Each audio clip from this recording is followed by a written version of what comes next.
pagkatapos ipasok. Yan ang ating pag-uusapan ngayon mga idol. But before that, ayan, mega love shout out kay Bunso Magago.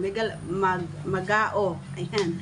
Mega love shout out po sa iyo. Ayan, maraming salamat po sa panonood po ng ating videos.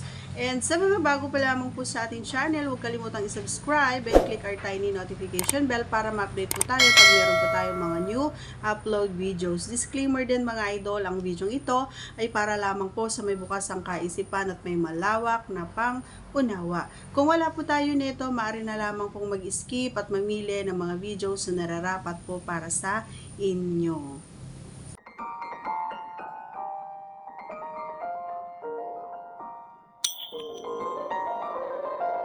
Okay, baliktad pagkatapos ipasok. So, ano nga ba itong sinasabi ni Idol, ano? Actually, nagets ko kaagad. Pagkapasok mo, halimbawa,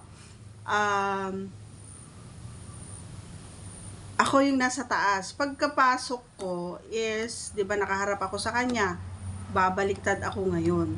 So, alam mo, Idol, ito yung masasabi ko na magiging masaya kayo parehas. Bakit? Lalong-lalo na kapag marunong gumalaw at kumilos yung partner mo. Oo. And syempre, hindi porket baliktad na ang partner mo, mapalalaki yan or mapababae, wala ka nang gagawin. So, ano nga bang dapat mong gawin? Halimbawa, ikaw yung nasa baba. 'Di ba? Kapag ikaw yung nasa baba, mag-iisip ka ng mga bagay na alam mo na makakadagdag ng K doon sa kapareha mo. Halimbawa, paghawak doon sa kanyang P. 'Yun. Kung abot mo ayan. O di kaya paglalaro doon sa kanyang T.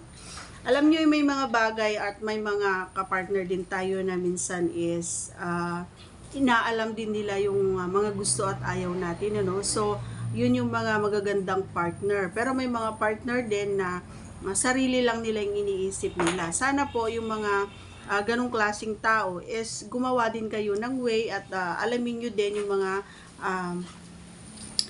gusto at ayaw ng mga kapartner nyo para kasi mas masarap pa din sa feeling kapag parehas kayo or nagsabay kayo or natapos kayo parehas. Hindi lang yung ikaw yung natapos. Okay? Yung sinasabi ni Idol is probably mostly ako yung gumagawa nun, ano? Kasi ako yung mas madaling gawin na yung babae yung pagka ipinasok na is tsaka siya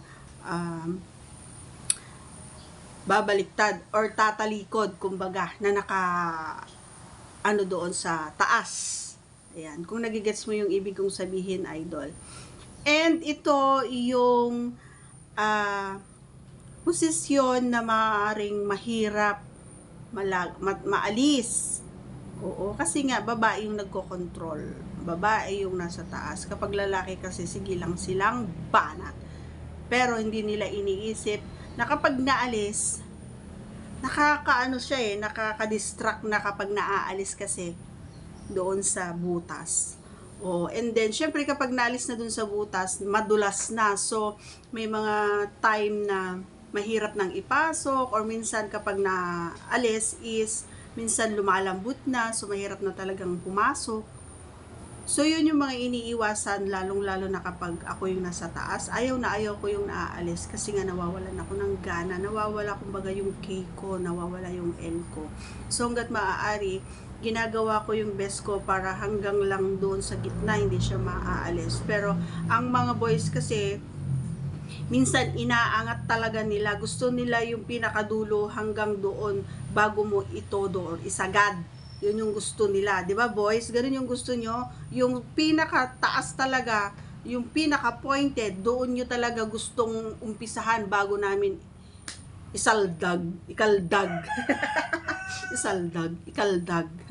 'Di ba? Yun yung gusto ninyo kasi nga mas masarap sa inyo lalong-lalo na kapag may tunog na. Gustong-gusto nila yan. And syempre doon na yung time na mapapabig o din ang babae at syempre kayo ding mga lalaki. Mapapabig o din namin kayo pag ginagawa namin yun. Especially kapag binibilis-bilisan na namin yung pagkayod. yun na yung para sa akin, no. Ito para sa akin, no, mga idol, isa ito sa pinakamasarap para sa akin, pinakamasarap na posisyon na nagawa ko. Yung pagkapasok ko and then babaliktad ako. Masarap yun, mga idol. And maganda rin ito sa mga letter C, yung may mga baliko. Masarap ito. Lalong-lalo na kapag nahugot and then pumaltik doon sa may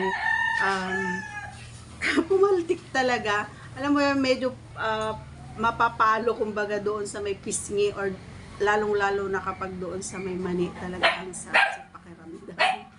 Okay, yun na. Na-share ko na yung gusto niyo marinig. At yun, nag-ingay na naman ang aking mga alaga. Once again, salamat po sa panonood nyo. Once again, if you are not yet connected to our channel, please do subscribe and click our tiny notification bell so that you'll be updated every time we have a new upload videos. Thanks for watching. Bye-bye. See you again on our next vlog.